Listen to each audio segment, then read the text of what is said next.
Montefusco, and this is Write Because It Matters. And today we have one of my favorite people and my mentor, and the reason that this is even happening, because she kept me going back in the day when I didn't know if I should write or could write, and this is Ann Hood. Ann Hood is a New York Times best-selling author. She's written 15 books, crossing genres from fiction to memoir. Her best-selling memoir, Comfort, A Journey Through Grief, was named one of the top 10 nonfiction books of 2008 by Entertainment Weekly and was a New York Times editor's choice. Her latest book, The Book That Matters Most, is an enthralling novel about love, loss, secrets, friendship, and the healing power of literature. Part of the book's story takes place in book clubs, and Anne has set a goal to visit 60 book clubs in celebration of her new book and for her 60th birthday. Wow! I'm insane! You're insane! And anybody watching this should contact you if they have a book club. That's right. You know, I've actually hit 60, but we're going to keep going. Oh, that's amazing! Yeah, Congratulations! Yeah, so I'll be in Portland, Oregon in February. I'll let you know. Yes! Yay! All right, I'm going to jump right in. You have an interesting journey as a writer. You were a flight attendant, and you started writing your first book on flights and trains. Can you tell us a little bit? Yeah, well, you know, that is true. My first novel was written while I was a flight attendant. But I think like many writers and many people watching this or listening to this, you really start writing when you're young. Yeah. I don't think... very few writers that I know started at the age of 30 or something. You know, typically you're that kid with your notebook who loves to read and writes bad poetry and, you know, haikus and things. So I started writing when I was very young, did little plays when I was like in second or third grade, and all the things I think many writers, the same journey. You know, school newspaper, yearbook. But I was pretty much a closet writer with my serious stuff. Oh, wow. Because I grew up in a town where there were no writers. It's an old mill town, very economically depressed and depressing. And it was weird to be a writer. And I was already weird enough. So I did that kind of privately. And, you know, I was the kid who always got A's in English and on my papers, but that wasn't my creative writing. And so that continued through college. I was an English major. My college did not offer one creative writing class. Wow. If you took writing, it was like remedial. Oh. You know, like, yeah. So I used to write papers for my friends and stuff just for fun. But I had my stories in poems and notebooks. And when I graduated or was getting ready to graduate, I didn't really know, and no one could advise me on what a writer needed to do. I didn't know about writers' conferences. I didn't know about getting an MFA. I didn't know. You know what happened is my battery's low, so I'm going to move my location just to plug in. Okay, great. Wait, hold on. I can edit this, so you can just plug it in and then... Okay, I'm plugged. That went fast. Okay. So I didn't know what to do, and I thought, well, I've read Hemingway and Fitzgerald, and those were kind of my heroes when I was in college. I was an American literature major. And they had adventures. They ran with the bulls. They jumped naked in fountains. Yes. You know, they lived in France. So I thought I need to travel in order to be a good writer. Wow. And that was what kind of the weird path to going to work as a flight attendant, still carrying my notebooks. Yes. You know, I realized, of course, that Eudora Welty was right when she said all a writer needs to do is sit on her own front porch. Right, yeah. But I thought you looked outward, not inward, like many young writers. Yes, yes. Did you picture yourself being a best-selling author? Did you see that as a vision? Well, I kind of, the only writers I knew were the ones I read in, like, literature classes. Yeah. Or the ones, you know, that Walden Books at the mall had out on the... So I didn't know there was anything in between, so I thought I would die, you know, without being discovered, and then be writing English classes and never even know it happened. Or I'd be a paperback on the kiosk at Walden Books. You know, that was sort of my whole understanding of it. Oh, that's great. Yeah. You know, what I love is you've crossed genre over the years. You started out in fiction. Yep. And you write this really enthralling, detailed, wow fiction. And then you went into nonfiction during the tragedy with your little girl. And did you find that it was difficult to switch gears? And how did you feel about memoir at that point? Well, you know, when I was young and envisioning being a writer, even when I was a flight attendant and writing a book, people didn't write memoir. That wasn't even a genre. I mean, William Maxwell won for best novel for So Long, See You Tomorrow, which is a memoir, because there was no category for it. And that was in the 70s. So I really, there weren't memoirs. There were biographies or autobiographies. Yeah, autobiographies, right. You know, like the autobiography of Benjamin Franklin. Those exciting books. So it never occurred to me, and I didn't really think about being an essayist either. That is something that I do now all the time. I mean, my writing week this week has been essays. Wow. You know, I had all these deadlines. So that's become a very big part of my life. But from when I started out, I couldn't envision that because it didn't kind of exist, you know? Yeah. And then when my first novel was getting published, I went to somebody else's book party. I don't remember whose. And I was talking to a guy having a glass of wine. And I was still working as a flight attendant. And I was telling him about that. And I guess I had just stopped, actually. And he, after he let me talk, he said, if you write that down exactly as you told me, I'll publish it. I'm an editor for the Washington Post. Oh, wow. And I'll publish it on Sunday. So, I mean, I don't remember, this was before computers and email, how I actually wrote that thing down and got it to him. Wow. But in fact, it ran in the Sunday Style section. And my publicist for my novel, this wonderful woman called Barb Berg, who sadly died very young, she picked up the Washington Post and she said to me, you should write nonfiction. And I thought, who cares what I have to do or say or think, you know? And so I kind of fell into it backwards. You know, I didn't plan it. But through the years, I supported myself a lot in between novels, writing for magazines back when there were magazines. Yes. You know, it was very easy. I had a column in Glamour for 2 years. I had a column in Parenting for 4 years. Wow. I had a column in Self, in a magazine called New Woman or something, I remember now.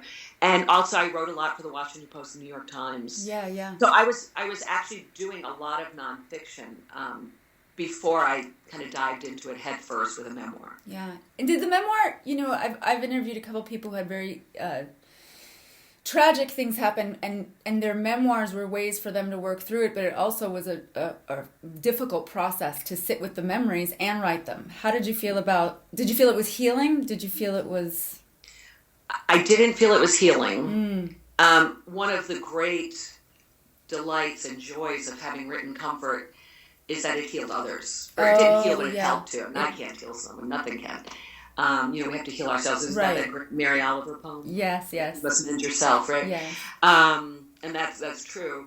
It was pretty much the worst writing experience I've ever had. Yeah. Because you named it exactly right. You go alone in a room for 2 hours, 4 hours with the worst memories. You never want to think about it again. And in order to write well, you have to face it. And, you know, I find when I teach memoir writing, I can read someone's work and within 5 or 6 pages know they're not going to the hard place yet. Right. Totally. And I don't blame them. Yeah. You want that job. But if you're going to write a memoir, it's kind of required. Yes. And I like students will frequently fall back on, but look at David Sedaris, he's just funny. And I say he's funny until he's not. Right. Humor is his way into the hard stuff. Yeah. He says some pretty harrowing things. He just backs it up quickly with his humor, and people only remember that part, but it's a gift to other people. It's that connection, I think, that we're longing for in the memoir writing. I mean, do you think getting into that? I think that's why we read memoir. I think in a way it helps us the readers validate our feelings. Because, you know, I always say my experience is no worse than anyone's who's had loss. But not everyone was given a gift of voice. Right. And so by reading my words, or when I read a memoir that affects me, I mean, I said William Maxwell's So Long, See You Tomorrow, that is a book that I can read over and over and just read. Yeah. But it validates what I feel and kind of put voice to, you know? Yeah. Well, now you're back to fiction. Yeah. Tell us about the book that matters most. Tell us about it. It's been 5 years of craziness with this book. Wow. I didn't set out to write about book clubs, although I'm happy to visit 60. I set out to write about literature. I wanted to celebrate books and the healing power of literature, which you said so eloquently at the start, Dawn. Yeah. And I thought, how can I explain that? And then I thought I can explain it by celebrating books, and that's what book clubs do. And in the course of my decades as a fiction writer, I have visited many book clubs. It's part of what I do. It's great fun. Yeah. And some book clubs go all out. For my novel, The Obituary Writer, which half the novel takes place in the 60s, they made all the food that was in the book. Oh, cool. Which is not good food. Yeah. So it's like little hot dogs and deviled ham and a lot of stuff you don't really want to eat anymore or never do. But it was great because they so embraced the story. And so I thought, okay, I'll use a book club. And then for about a year and a half, any poor soul who came to my house, I asked, what's the book that mattered most to you? And I kept a log. And it was so consistent on the books that it was so consistent. So I only needed 10, and one of them I made up. There's a fake book in it. I can't so wait I only to read needed it. 9, really. They were so consistent that I thought, this is interesting, the books that have impact on us. And so I had about 25, maybe 30 books that kept repeating. And then I had to select the ones that best reflected the internal struggle of my protagonists. Wow. And I also wanted really a cross-section. I didn't want them all contemporary. I didn't want them all classics. You know, I really wanted them to reflect the diverse tastes that people in book clubs have. Yeah, yeah. And that we have in literature, you know. So what did you want to, what was the when you say the healing power of literature, is this the message you wanted to get across in this new book? Yeah, it is. It's both why writers write and why readers read. Yeah. And it's both things. The book I made up, which the main character chooses as her book that matters most, was a YA book. It's gone out of print. And the book club doesn't really embrace her right away. So they're kind of, and then she picks this book they can't find. And so she blurts, I can't pick another book because I've invited the writer and she's going to come. But she hasn't even tried to find the writer. And the book came out like 30 years ago. Wow. So now she has this quest. And in that quest, she unravels why the writer wrote the book. Oh, I can't wait to read it. It's about why we write. You know, there's kind of a lot going on. As there always has to be in a novel. That's why they're so hard to write. Yeah. I just can't wait to read it. It's driving me crazy. Thanks. I've been so busy with the summit, I haven't had a chance. But yeah. I know. I believe it. You've been really wow. I love that it's the book that matters most, and we're on the summit called Write Because It Matters. I find that very interesting, because that was my goal. I hear it, you know, I'm a writing coach now, and I work with people in life coaching and creativity, and they'll say, well, what does it matter? And these are people, like you said, that have been writing since they were little, that have journals, and they think, oh, there's 7 billion people in the world, and there's the internet. What does it matter if I write a book? And you said it well, in the sense that even if the messages are similar, because I think there are many, many heroes' journeys and messages, the uniqueness from that one person will never be repeated. No. And it matters because we all want to read these new stories, and there's another message to be had in all of these wonderful books. Yes, and every writer has a voice, and you have to find it. That's part of the writer's journey. Yes. But boy, when you find it, you know, I remember the writer Hilma Wolitzer, Meg Wolitzer's mother, actually, giving a lecture on finding her voice, and it was so beautiful. The way she described it was she can't sing. Oh. And in high school, they wouldn't let her in the choir or the chorus, and she was always told, you don't have a voice. You don't have a voice. And then she discovered writing when she was a mom in her 30s, you know, housewife. She would sneak from the suburbs into the new school to take writing classes at night. Wow. And one day the writing teacher turned around and said, what a voice you have, Hilma.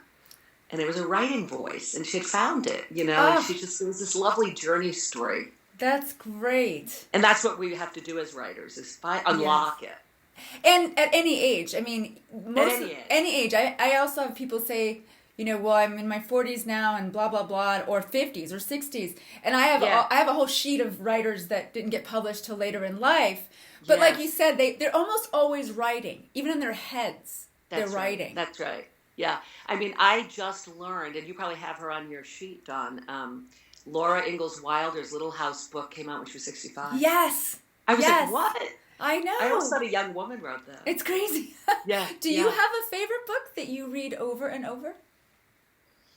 Or one of them? It's The Great Gatsby, which is one of the ones. That's amazing. I think the language is so gorgeous in that. Yeah. Like, I was one of the crazy people when it was performed word for word at the Public Theater in New York. It took 9 hours. What? Actors literally read the book.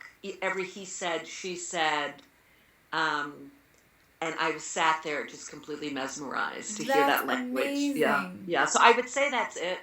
I'm actually working on an essay about, there's really never one book that matters most to you. It depends on where you are in your time of your life. Yes. So the answer is different depending on my mood or what we're talking about. You know? It's funny you should say The Great Gatsby. It was the only book that I was never assigned when I was young in high school. Oh, really? And I went to the library and I got it out and I read it twice by myself. And my friends were like, "Why are you reading this book? Like, you don't have to read it, right?" And I was like, "Well, it's The Great Gatsby." What about writer's block? I gotta ask you, at this point in your career, does it even? I suffered. Yeah, it's like thinker's block, right? You don't get thinker's block. Exactly. I think that what people call writer's block, to me, is just an obstacle in your plot. Oh, interesting. To be a writer, you don't sit down and know everything. You figure it out. You discover along with the writing. That's part of the joy of the process. And sometimes you're like, how am I ever going to get her to Paris? Or, how am I ever going to have these two confront each other? Or should they confront each other? And that might take days or weeks or months to figure out. So it's just a plot problem. Yes, a plot problem. I think if you're living in the world, you've got enough material. Yeah, I agree. Flannery O'Connor said, right? You just have to survive childhood. Yes. And then you have enough material. And you've got it all forever. Yeah, I talk about it as thinker's block. Seth Godin, who's a great marketing writer, he has a cute blog, and his blog was talker's block. And he was saying how no one ever suffers, especially me, from talker's block. And so I'm trying to push people past that idea that there really even is a writer's block. I don't think you're just stuck. You're not stuck writing. You're stuck in executing your idea. That's all. Yeah. Well, let's see. What's the most exciting thing? We have 2 questions left. What's the most exciting thing that ever happened to you as a writer? I don't know.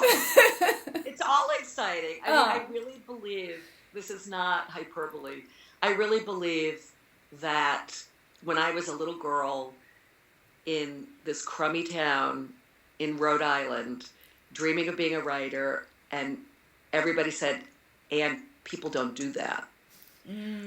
I didn't really see what being a writer meant, but I just knew I had to do it. Yeah. And so to me, it's just a blessing or a gift that I get to do it every day, that people read these books or care what I might have to say, that they come out in the rain. Like, I'm on my way to Boston tonight to do an event with the writer Jane Hamilton. Oh, yeah. It's like 38 degrees here, very cold. But there'll be people there, you know, and that just makes you feel good. I mean, it's, or you get asked to do something, 60 book clubs say come, that's nice.